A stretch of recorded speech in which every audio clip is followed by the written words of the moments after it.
Most people think the ultimate version of the Commodore 64 is something modern, maybe an FPGA recreation, maybe a souped-up remake. But what if I told you Commodore themselves already built the ultimate C64, all the way back in 1985? It had twice the RAM, a CPU that could run twice as fast, a built-in 80-column business display, and it could even run another operating system entirely. And yet, most people who owned one of these machines barely used any of those features. Instead, they spent most of their time doing one thing: turning it back into a Commodore 64. So, today, we're going to answer a fun question. Was the Commodore 128 actually the ultimate C64 40 years ago?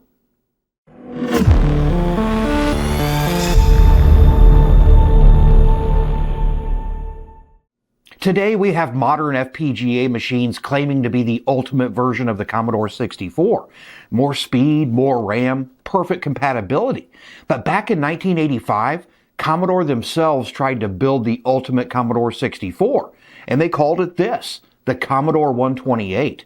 This thing had twice the memory, a faster processor, a better BASIC, built-in disk commands, and an entirely different 80-column display system. Let's take a look at what made this machine so unusual. Now let's start with something kind of funny. The Commodore 128 boots into its own operating system. You'll see Commodore 128 Basic V7. But watch this. You type Go 64, the machine restarts, and suddenly you're looking at Commodore 64 Basic V2, which means you just bought a brand new computer so it can pretend to be your old one. And honestly, that's exactly what a lot of people did, including me. By 1985, the Commodore 64 was already the best-selling home computer in the world. Millions of units, thousands of games, magazines full of programs you could type in, and a huge ecosystem of peripherals. Now, Commodore needed something new to sell, but they couldn't abandon that massive C64 software library. So their solution was clever. Instead of replacing the C64, they created a computer that could be a C64 when you needed it to be, but also do a whole lot more. The Commodore 128 is actually three computers in one. First, you have C64 mode. Now, when you switch into this mode, the computer behaves almost exactly like a Commodore 64. It's the same processor speed, the same graphics chip, the same sound chip, which means nearly every C64 game works perfectly. But when you run the machine in its native mode, things get a little bit more interesting. The Commodore 128 includes 128 kilobytes of RAM, an improved programming language called BASIC 7.0. It has built-in disk commands and the ability to run the processor at 2 megahertz. Now, if you ever programmed on a Commodore 64, you probably remember BASIC 2.0 being a little bit limited. For example, if you wanted to list the directory of a disk, you had to type in load, $8. You had to wait for it to query the drive. It would send back a little BASIC program that you could then list. Well, on the Commodore 128, they made that a little bit easier. All you have to do is type directory, and it pulls it right up. It's a lot faster. Now, the other neat thing is you can type deload instead of the load asterisk, $8, $1, and it's an automatic disk load. Now, the other thing that we can do is the Commodore 128 gives you the ability to play music very, very easily without poking different registers. You can just type play, then the notes you want to play, and it plays them. Now, the other cool thing is with graphics. With a Commodore 64, you really didn't have any graphics commands in BASIC, so it was a lot of poking and different registers and trying to figure that out, and it wasn't really intuitive. With the Commodore 128, we can actually build a little BASIC program to set graphics modes and draw different shapes and fill them in different colors. It's actually really cool. A really basic program for that would be, for line 10, if we do graphic 1,1, that's going to set the high res mode. Then for 20, we're going to say color 1,2. That's basically going to be white. Then 30, we're going to type circle because that's what we want to draw. We're going to give it coordinates and size. And then we're going to go to paint. which is the paint command, which is going to fill it in. We're going to tell it what color and where to go. That's our program. Now, when we run it, we get a high-res circle that's being filled in right on the screen. So that's something that you couldn't do that easily with the Commodore 64, where the 128 just shines. Now, one of the most underutilized features on the Commodore 128 is fast mode. That's where it actually runs in 2 megahertz mode. I think a lot of people thought that it just automatically ran at that. Well, it didn't, because the VIC chip, being the same type of chip used in the C64, doesn't support it. So you have to actually force the computer into fast mode to be able to utilize that. Now, to demonstrate that speed, I think what we're going to do is we're going to write a little basic program to count from 1 to 250, print those on the screen, so it has to generate that, and then we'll time it out. We'll run it on a C64, we'll run it on a 128 in C64 mode, and then we'll run it on 128 in fast mode and see what the difference is. First, the C64. We'll type in our program.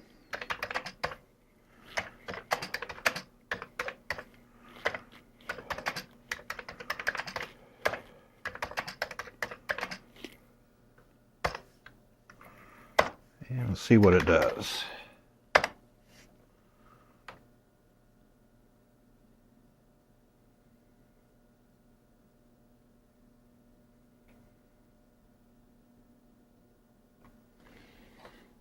Next, we'll run the same program on the 128 in C64 mode. So we'll type in our program.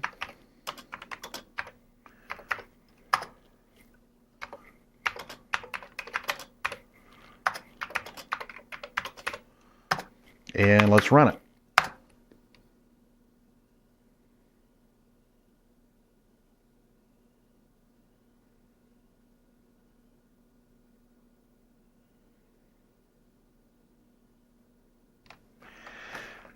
All right, and next we're going to run it in native C128 mode, and we'll see what difference it makes. Now we're going to have to force it into fast mode, so we're going to do that first. We'll type 10 fast, then we'll go into our program for I equals 1 to 250, 30 print I, 40 next I.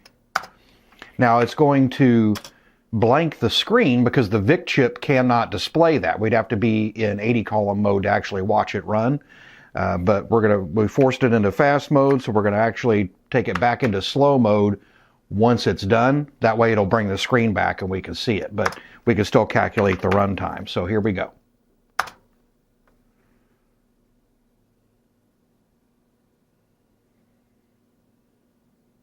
Now that's a lot faster.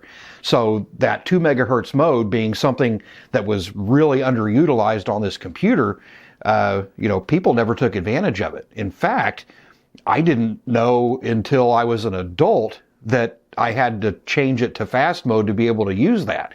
This is the same 128 that I had as a kid. So the whole time I used it as our actual main computer in the house, I never knew that. So let's go into the third personality on this one. And the interesting thing about the 128 is that it has 2 CPUs in it. It has the 6502 compatible CPU for the C64 mode and the 128 mode, the standard 128 mode, but it also has a Z80 CPU in it so that it can run CPM, which was an operating system that by the time this came out was pretty well obsolete, but there were a lot of business programs, older business programs that ran it. So they included the Z80 and the VDC chip to do the 80 column mode in it, which basically made this a computer that could act like a home computer. It could be a programming system, or it could be a business workstation. Now here's something that many Commodore users never even saw. The Commodore 128 contains those 2 completely different video systems like I mentioned before. The first one was the VIC-2 chip that's used by the Commodore 64, and that drives the standard 40 column display. And then you have the other chip inside that's called the VDC, and that powers the 80 column display. So if you connect both outputs to a monitor like this that can display both, or even a second monitor altogether. One moment you could have the familiar 40 column screen, and you could also have the 80 column going on at the same time. For example, we're going to have a program run over here that's going to display the color bars over here. So it's kind of a neat little party trick that the Commodore could do. And in fact, there's some modern software that actually takes advantage of that. Like, I believe it's Attack of the Pesky Robots by David Murray, the 8-bit guy. I think with his, you can actually end up with a map on one screen and the gameplay in the other. So it's actually pretty cool. So if the Commodore 128 was more powerful, why didn't it replace the Commodore 64? Well, the answer there is pretty simple. The software developers targeted the biggest market, and the biggest market was still the Commodore 64. So most of the software continued to be written for the older machine. Games also looked exactly the same because the graphics chip didn't change. And around the same time, Commodore released something very different, the Amiga 1000. Suddenly, the future of computing looked completely different. So, was the Commodore 128 the ultimate Commodore 64 in 1985? Honestly, yeah. It had more memory, it had a faster processor, better BASIC, and better disk support. But the funny thing is, the feature people loved the most was the ability to turn it back into a Commodore 64. Because by the mid-1980s, the Commodore 64 ecosystem was just simply too massive to replace. And that's what makes the Commodore 128 such an interesting machine. It might be the most powerful version of the C64 ever made, but it spent most of its life pretending not to be. Well, thanks for taking the time today to come down this little trip on memory lane with me. This Commodore 64 has been in my family since 1985. It's the exact one that I used when I was a kid.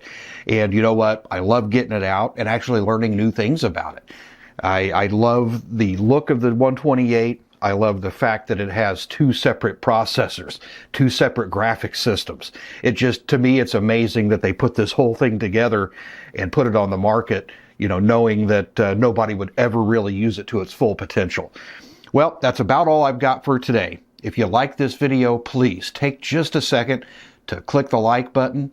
And please subscribe. I don't want you to miss any of my videos, and it really helps me out if you can subscribe, because only about 6% of the people who watch these regularly are actually subscribed. And that's a shame. I don't want you to miss a thing.